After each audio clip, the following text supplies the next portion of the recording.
Alright guys, welcome back to Strong Successful Male. So for today, I'll be covering part 2 to the story I covered earlier, all about the father who's now finally had enough and is divorcing not only his wife, but also handling things accordingly with his a-hole kids. And beyond that, I don't need to do a big recap because you all just saw the darn thing. So where I left off, he was done, and now this is where things start getting good. So the story continues. He says here, my wife finally filed for divorce again, after a year of attempted reconciliation and an absolute miserable last half-decade of our marriage. During the divorce process, she left her email logged in on my computer. What a bonehead. I discovered that my wife had been planning her exit for almost a decade. And what I think is the number one reason for her to think about filling in all those years back was that her grandmother, who was very well off, left a significant inheritance to her mother, and her mother was promising a 7-figure inheritance when her and her husband passed. Wow, that's why her wife's doing all that. By the way, inheritance in my state is not marital property. It is not considered an asset, division, and divorce.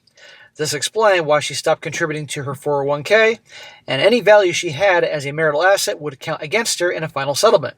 And this also explains why she kept us broke and spent money like a drunken sailor, on shore leave, knowing with child support and no cash reserves, I'd be in a precarious financial situation, and she'd be able to live a good life with her inheritance intact. A big chunk of my retirement and pension to boot. So in other words, to catch up here, she's spending everything left and right, but that's also who she is. He's building up his retirement and his 401k, and he has his pension. And upon divorce, she gets a chunk of that. But she doesn't have much to her name there, but she's going to get a big inheritance, and he can't get any of that. She knew what she was doing. She admitted at one point that she knew that I would be screwed financially, and said her parents offered to help her buy a house or car or whatever she needs if she got divorced.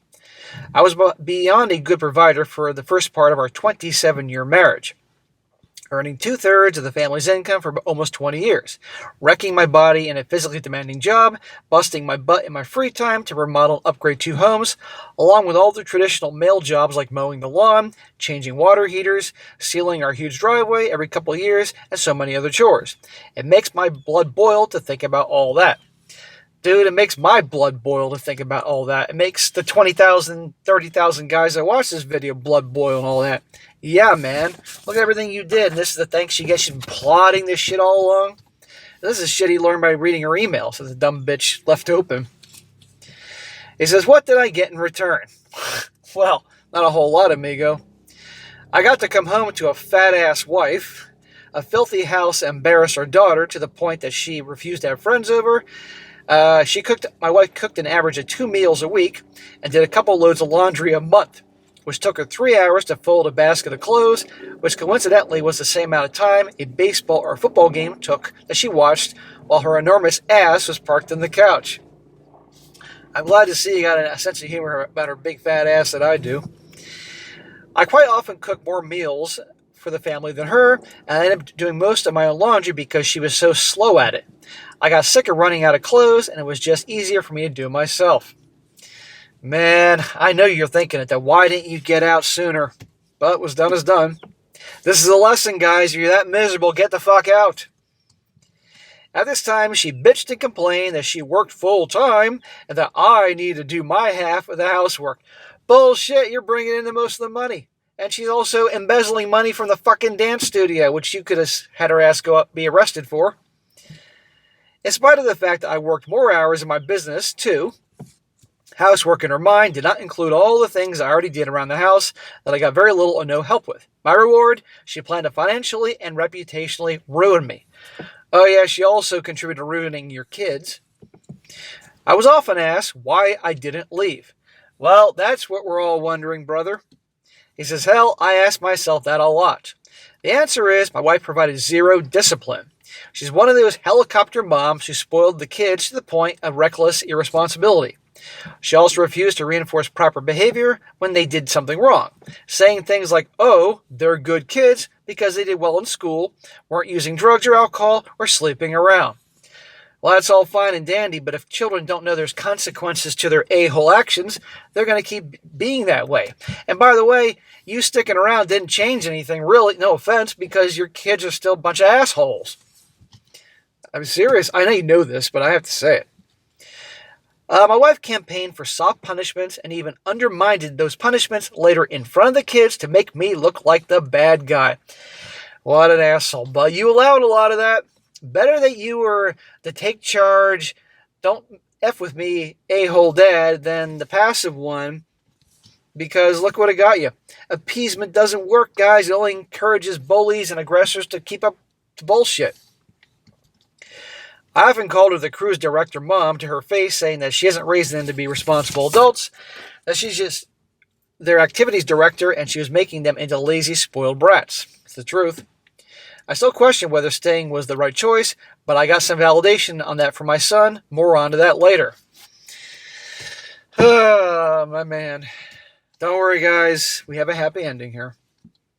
For almost 2 decades during this clown show, I was an active manager of my 401ks, rolling over, trading stocks in my brokerage account after I got out of my construction job, and had several years of annual returns that were more than my wife's salary.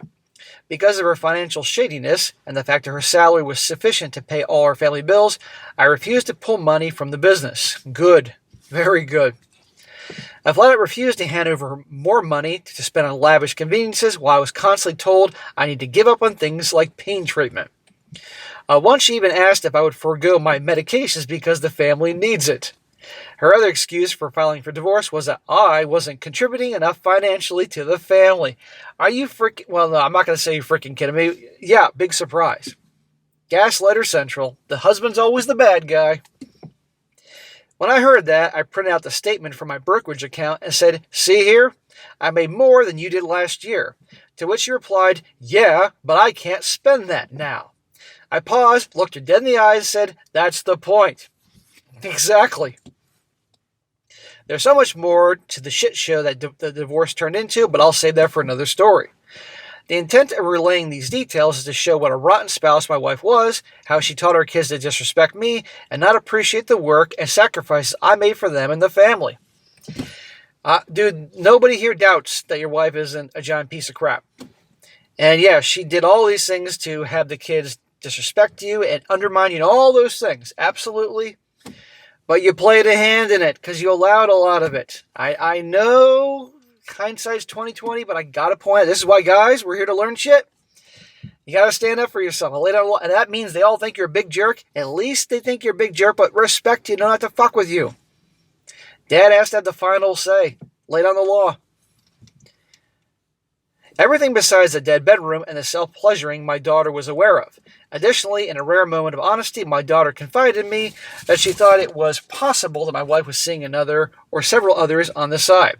In spite of that, she abandoned me in favor of her mother. Of course, your daughter chose her mom because her mom, your ex-wife, wanted to be the cool mom and gave her everything, spoiled her rotten, never told her no, never laid down the law. So, of course, the kids are going to side with her big ass.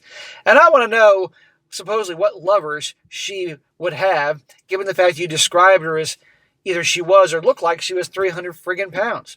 I know there are guys out there, there are some guys that like big chicks. Some guys even have like a fetish for banging big chicks, but really? Well, on separation day, both my kids left to go live with their mom in her apartment. Our apartments were 2 miles apart, and a court-ordered visitation schedule was set up. The next day, my daughter called me, bawling her eyes out, that mom is going to be mad if she spent too much time with me, and how inconvenient it was for her. She doesn't want to see you, dude.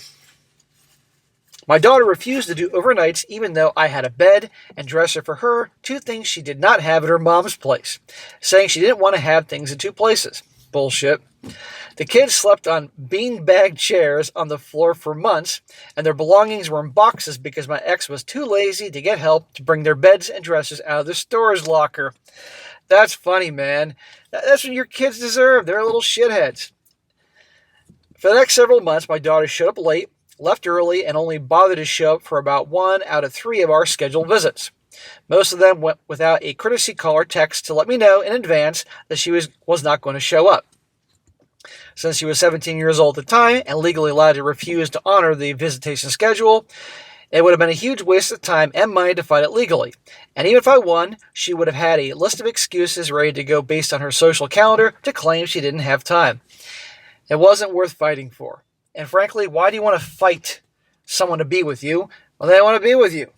And I know teenagers can be shitheads, but seriously, your daughter's character is really showing who she is. The apple isn't falling far from the tree with her big-ass money. The only thing that she's not like her mother is, she's obviously not huge yet. Soon, I bet you in probably 15 years, your daughter is going to look like a goddamn hippopotamus. On top of that, I didn't want to have her spend time with me if she didn't want to, which she made absolutely clear she did not. A few months later, I saw her on Facebook that she and her mom were going on college tours, which I was not included on, and I relayed that information to my lawyer. I was CC'd on an email from my attorney to hers, and a few days later, my daughter blocked me on Facebook. Remember, guys, all the things this guy's done for his asshole wife and asshole kids. I'm including the son in there because the son's a little douchebag after him wanting to beat the dad up. My God, this is so sad. Well, the next visit was a shit show. This whole thing has been a shit show, brother. My daughter showed up late, as usual, and watched me prepare a fancy dinner of bread, chicken, and vegetables. As I was sliding them into the oven, she told me we should go out to eat. I don't think I was angry in my tone, but I was quite firm that I didn't have the money to go out and eat, and she just saw me spend half an hour making dinner when we talked. What a little shit. She broke out in tears and started ranting about how I didn't care about her and how it's just like me to not care about what she wants, and stormed out the door. I'd be like, don't let the door hit your ass on the way out, sweetie. What a spoiled shit. And your dinner sounds pretty darn good. Bread, chicken, and vegetables. I'd have the dinner with you, brother. Daughter's an asshole. Well, I got a call from the soon-to-be ex-wife shortly after, and she demanded to know why our daughter came home crying. I don't know, because your daughter's a bitch. And I explained the situation to her, but got no reaction. I didn't hear back from my daughter for the next 3 years. Damn, dude. I mean, I don't know. Did your chicken smell like shit? Maybe you're bad cooking chicken. I don't know. I doubt that. What a fucking bitch.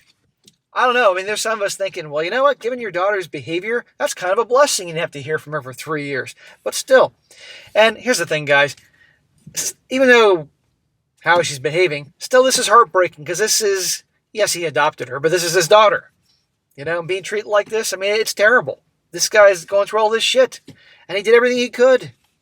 This, in varying degrees, happens so often. I'm not a parent, guys. I've made this abundantly clear lots of times, so I don't know what it's like, all these things to go through. But I know myself. And I know when I'm pushed too far, I'm done. And even if I had a kid that was biologically a little SSM, no, absolutely the DNA test says little me, or I adopted, and I was treated like this over time, I'd be done. Don't ever come back.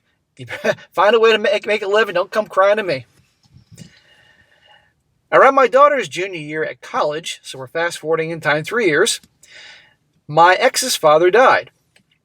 Later, my daughter claims that at the funeral, my ex told her she should make an effort to rekindle a relationship with me. Yeah, because she probably wants something. I actually find that hard to believe, but whatever. During this time, my son was in the military. Your son was in the military? This should be good. The relationship with my son was horrible. He didn't spend any time with me in the 2 weeks leading up to his leaving for the military, and tried to call from the airport to say goodbye as he was leaving, which I couldn't answer because I was sleeping after a night shift at the job, and I had to go so I could keep my business going.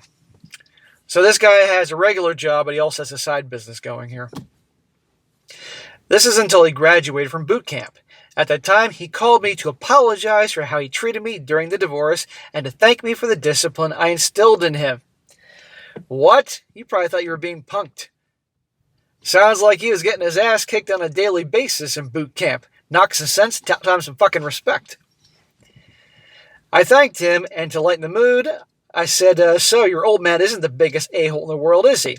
He laughed and said, no, sir. Hear that? Sir. He's not a man of many words by my imagination. I see him getting jacked up and dressed down by a drill sergeant who made my stern lectures look like baby talk to an infant. My son also says something that really made me feel validated. He said to me, "Thank you for everything you did to help me.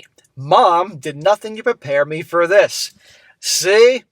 This is why kids need fathers, and strong fathers who will lay down the law even though kids don't like it at the time. Because these soft-ass mothers or soft-ass parents do not prepare them for reality. Yes, the military is obviously different, but the point is you need to prepare your kids to be adults and for the real world and a tough world. Not be their best friend, not be the popular mom and dad. So good for you for what you did. You made mistakes, but you definitely tried. My son told me how hard it was for the soft kids to handle the discipline and abuse of basic training. And a lot of them had sobbing breakdowns when the lights went out. I'd be sitting there with fucking popcorn watching these little Gen Z crybabies bitch, whine and complain, cry in the fucking barracks. Remember fucking Full Metal Jacket with Private Pyle when they got the bars of soap and they wrapped it up in their towels and they ran over and started clocking him because he kept fucking up and they had to... You all know what I'm talking about in Full Metal Jacket? That's what happened to all these little crybaby Z-tards. After that, he went on to go through a special operations career, and even though he didn't make the final cut, he lasted through 2.5 years of training, which is longer than about 97% of the recruits enter the same program. He never would have made it that far if it hadn't been there when my marriage was in obvious ruins. So in other words, you stayed on longer even though it was tough, and you're thinking you helped your son out a little bit in that department.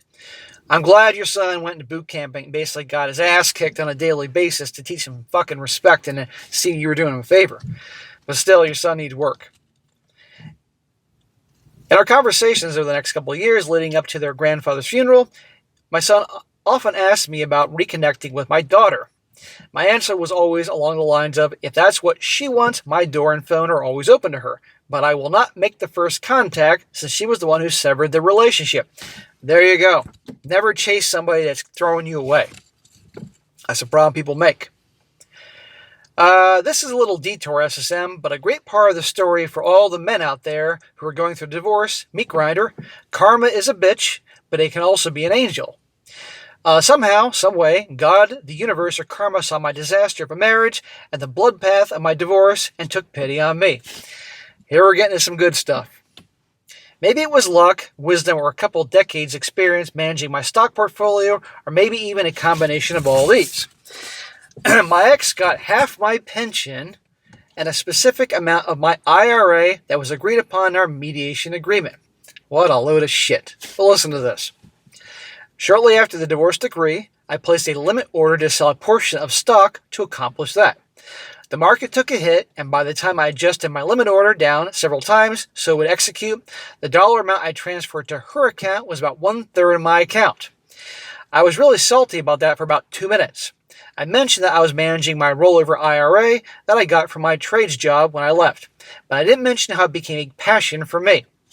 So this guy, he's a working Joe, like a lot of guys out there, and a lot of people assume working Joes don't know shit about money, investing, and can't educate themselves in these things. Well, our guy here has done that, and he knows the game and knows patience and investing and all that, and he's about to make a lot of fucking money. Researching stocks and watching my value double every 3 to 5 years was a rush for me. Same here, dude. It's my passion. I had a bit more time and energy because I didn't have a leech of a wife constantly sucking from me. In the course of my usual research, I've been hearing about digital currency. I avoided picking a horse in the race because of getting my ass handed to me in the .com bubble, and it seemed there were 3 new cryptocurrency companies popping up every day, and very few of them were profitable. Additionally, of the ones that were there, they had such high valuations I couldn't justify buying, as my strategy is value and growth. However, I also remembered that even though the .com companies failed in high percentages, with only a few surviving, the hardware companies and infrastructure that supplied the sector did okay and rebounded very quickly. So I first started investing in the very late 90s, guys, when I was 21. And you all know about the late 90s, particularly you guys that are my age and up, that invested. And yeah, the internet, the phenomenon, that boom, was genuine and changed the world.